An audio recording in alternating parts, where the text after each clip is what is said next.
안녕하세요. 반갑습니다. 오늘은 이 세상에 주인이 있다라는 사실을 말씀을 드리려고 그러는데요.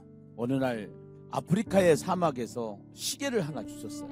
근데 그 시계를 주셔가지고 뭐라고 했냐면 이렇게 말하는 거예요. 야, 이거 하늘에서 떨어졌다. 이렇게 말했어요. 말이 되는 거예요? 안 되는 거예요? 말이 안 되는 거죠. 그 시계는 누군가가 만든 사람이나 만든 공장이 있기 때문에 존재하는 거죠. 저절로 생길 수가 없어요. 이 세상에 존재하는 모든 것은 누군가가 만들었기 때문에 존재를 한다는 것이죠. 여기 한번 그림을 보면은요, 텔레비전, 자동차, 돋보기, 카메라, 도끼, 비행기 다 누군가가 만들었기 때문에 존재하는 거죠. 그냥 저절로 생길 수가 없는 거예요. 그런데요, 이 그림 중에 펭귄이나 호랑이나 나무나 배추나 물고기나 이거는 누가 만들었을까? 사람이 만들 수가 없거든요. 저건 공장에서 나올 수가 없거든요. 이런 것을 만드신 분은 누구일까? 석가도 내가 만들었다고 안 했고요. 공자도 내가 만들었다고 안 하고요. 마호메트도 내가 만들었다고 안 했어요. 이것을 만드신 분이 있어요. 그분이 누구냐? 하나님이죠. 하나님께서 이 세상을 내가 만들었다라고 성경에 기록을 하고 있죠. 태초에 하나님이 천지를 창조하시니라. 제가 어느 날 설악산에 가서 나무를 파시는 할머니에게 이거 누가 만들었는지 아세요? 그랬더니 산이 만들었지 그러더라고요. 또 부산 자갈치 시장에 가서 물고기 파는 분한테 이거 물고기 누가 만들었는지 아세요? 그랬더니 바다가 만들었지 그러시더라고요. 아니에요. 바다도 물고기도 누군가가 만들었기 때문에 있는데 이거를 만드신 분은 하나님이십니다. 사람은 과학이 아무리 발달해도요, 피 한 방울 만들 수가 없고요, 흙 한 주먹도 만들 수가 없는 것이 인간이 가지고 있는 과학의 한계예요. 이 세상을 창조하신 분, 그분이 하나님이셔요. 하나님이 사람의 모습으로 이 땅에 오신 분이 하나님의 아들 예수님이시라니까요. 그 예수님을 만나면은요, 아, 이 세상이 하나님이 만드셨구나. 야, 하나님께서 이 세상을 나에게 주셨구나. 내가 느끼게 돼요. 예수님은 믿어도 되고 안 믿어도 되는 선택 과목이 아니고요, 반드시 믿어야 되는 인생의 필수 과목이 예수님 믿는 거예요. 꼭 예수 믿으시라고 기도하고 있습니다. 오늘 또 평안한 하루 되시고요. 내일 뵙겠습니다. 감사합니다.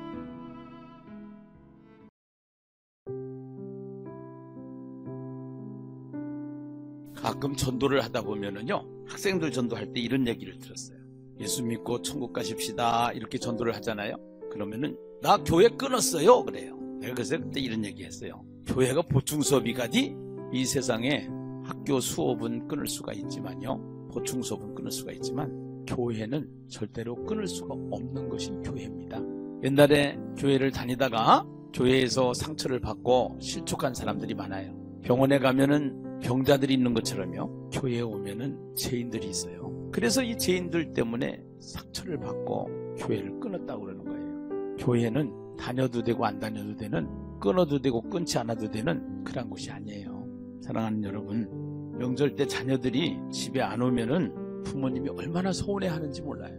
하나님도 하나님의 자녀들이 교회에 안 오면은 얼마나 서운하게 생각하고 기다리시는지 몰라요. 꼭 우리 아버지 하나님의 집인 교회에 오셔서 꼭 예배드리고 신앙을 회복하고 예수님의 마음을 시원하게 해주는 그런 사람들이 되어야 될 것이에요. 누가복음 19장 10절에요. 인자가 온 것은 잃어버린 자를 찾아 구원하려 함이라 라고 말씀을 하십니다.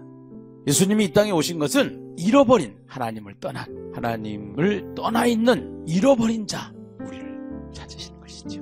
꼭 예수님의 마음을 시원하게 하는 그러한 하나님의 자녀가 되시기를 간절히 기도하겠습니다. 감사합니다.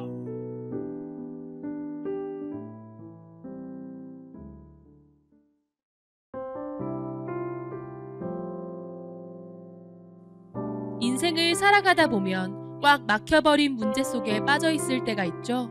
이럴 때 우리에게는 확실한 돌파구가 필요한데요. 그것이 하나님과의 소통입니다.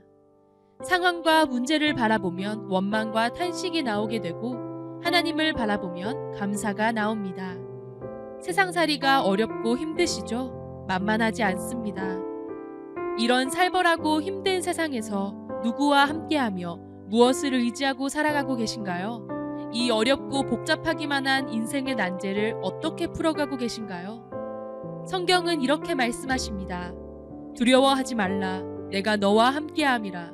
놀라지 말라. 나는 내 하나님이 됨이라. 내가 너를 굳세게 하리라. 참으로 너를 도와주리라. 참으로 나의 의로운 오른손으로 너를 붙들리라.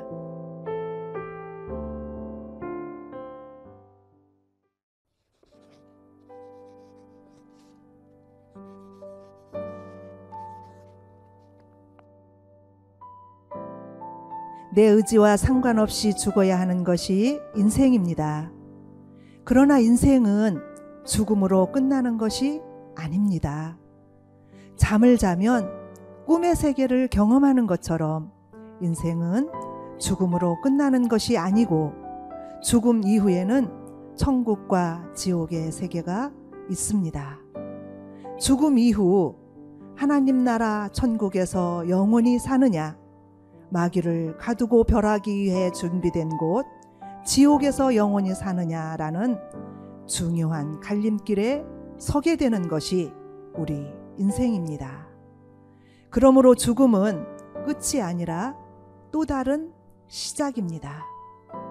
아기가 엄마 뱃속에 함께 있다가 엄마로부터 분리되면서 이 세상에 태어나자마자 새로운 세상을 볼 수 있는 것처럼 육체와 영혼이 분리되는 순간 현재 보이는 세상은 보이지 않는 허상이 되고 현재 보이지는 않지만 실제로 존재하는 천국과 지옥이 실상으로 다가오게 되는 것입니다. 죽음 이후 우리 영혼이 천국에서 영원히 사느냐, 지옥에서 영원히 사느냐, 이것이 인생 최대의 문제입니다.